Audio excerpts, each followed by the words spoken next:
I'm I'm Lance, Sam. and we are Love to Hate. And today we're taking a look at Trails by Keymaster Games. You probably heard of Parks before, a very popular game in which players are hiking down a trail, visiting different national parks. Well, Trails is in the same series of games, same line of thinking even, in that you are hiking down a trail. Except this time, we are doing away with a lot of the components that you find in Parks. This game is much more streamlined, it is a quicker game, and it's a much more simple game. Let's go ahead and take a look at it on the table, and then we'll come back and share our thoughts on this one. All right, so here's Trails from Keymaster Games. Let me go ahead and show you how this one works. It will look very familiar to you if you are familiar with the game Parks.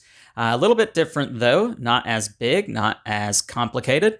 In this game, you are going to have hikers that are moving down this trail, trying to get resources to be able to pay for badges, getting pictures along the way, trying to get the most points to be the winner.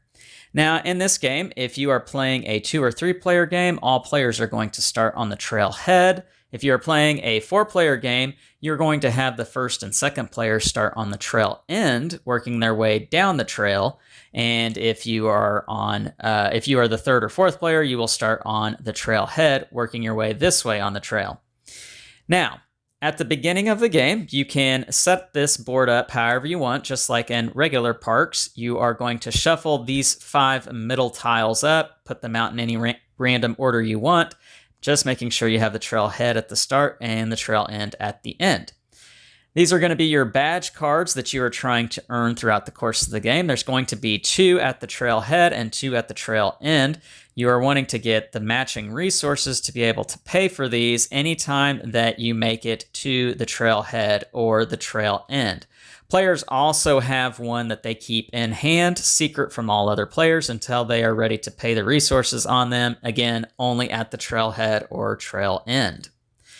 Now, on your turn, you're going to move your hiker 1 or 2 spaces on down the line of the trail. And you can move to the same place that other hikers are at. That is different from Parks.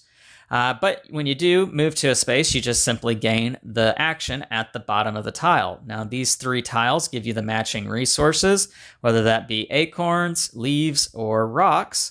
This space here is going to allow you to exchange any one resource for a picture. And so on these pictures, you are going to find a beautiful picture that may grant you some points at the end of the game, such as this one here for 3 points. They may give you points and a bird, which birds are very important because whoever has the most birds at the end of the game is going to be granted the bird trophy for 4 points. Or they may not give you any points, but extra birds. So that's how these picture cards work. If you come to this space right here, you are going to exchange any one resource for 2 matching resources. And then you might have noticed that there is a bear out here. This is the wildlife. And anytime you land on the space with the bear, you are going to roll the wildlife die. And not only do you get the action space that the bear is currently on, but you will gain the action space of whatever you roll. If you happen to roll the bear, then you just get the action that the bear's on twice. You do move the bear to the space of where you rolled. So for instance, if I rolled the acorn, I would not only get the rock, but I would move the bear to the acorn space and I would get the acorn as well. This is a good way to get extra resources or actions, but also to move the bear away from other players so that they can't gain the same action. Real quick, I do want to let you know about the canteens. Every player is given a canteen at the beginning of the game. And if you don't want to move 1 or 2 spaces on your turn, you can move as many spaces as you want by spending your canteen, flipping it over to the empty side. You don't get to use it again until you make your way back on down the line to the trailhead to refill your canteen. That's what this icon down here says. Now, when you make your way to the end of the trail, you turn your hiker around to face the other direction because you're going to be moving down this way now. But you also gain the bonus of wherever the sun token is at, which at the beginning of the game is going to be the furthest to the right. And so in this case, I would gain an extra rock. And after I gain that rock, then I move the sun 1 space to the left. When the next player makes their way down to the trail end, they are going to do the same thing, turning their hiker around, and they will gain the next bonus. So an acorn, moving the sun again 1 space. After you move the sun off of the trail end tile, you are going to move it to the next tile in line, which happens to be this one, gaining the action on that tile, and again, moving the sun 1 space down the line, except this time, after you move the sun off of this tile, you flip it over to its dark side, its nighttime side, and the actions on the night side are much more powerful. On this one, you are going to be able to exchange 1 cube for any 2 cubes. They don't have to match. On the picture, you are going to simply get a picture. You don't have to pay a resource now. And then on the backs of these 3 that provide resources, you are simply going to gain 2 of those resources and not 1. And there you go. That's what that does. Now, when the sun makes its way all the way back to this tile, again, it's the same as it was on the trail end. You gain the resource that it is pointing to, moving it back 1 space. And then when a player gets to the end and the sun happens to be on the very last space, the player will take the sun token that triggered this. They will also get a free picture.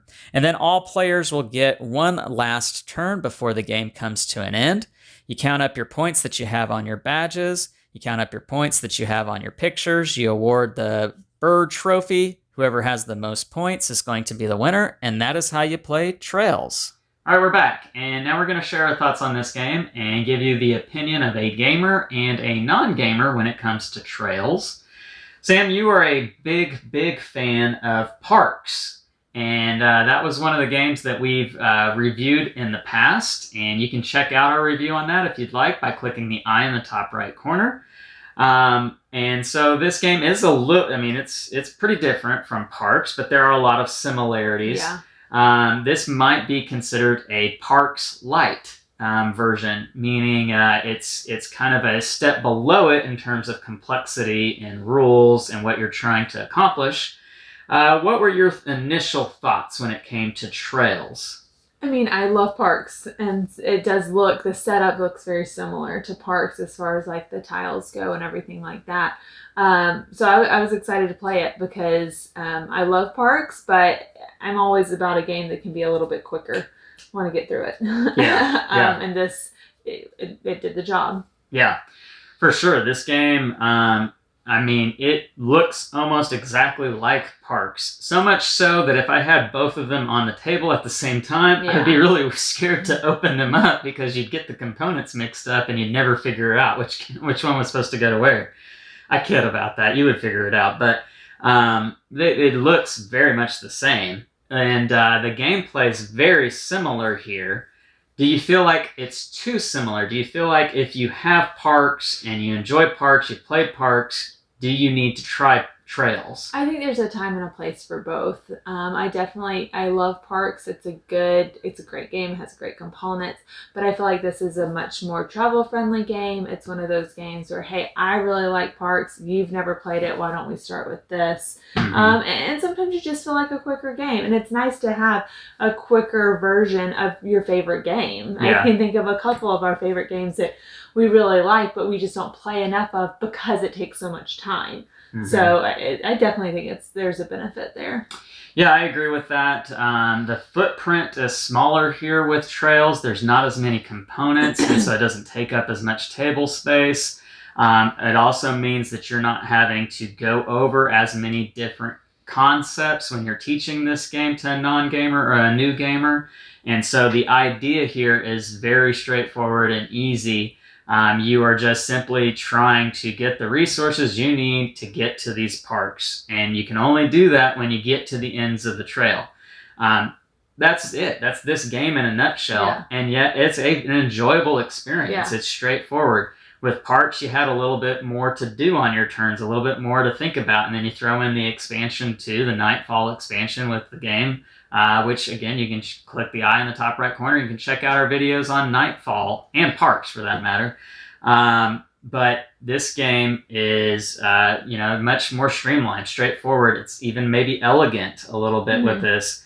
For me, I felt like Trails hit the sweet spot between getting that resource management feel that you get with Parks, the beauty of the different components, the beauty of the parks on the trail cards, and it fitting in a nice, compact, well put together production of a game.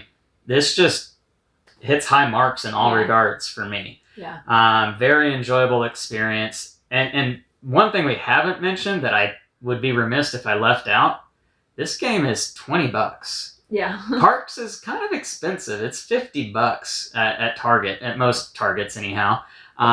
This is definitely a lot more of an easy entry point as far as price goes. Yeah.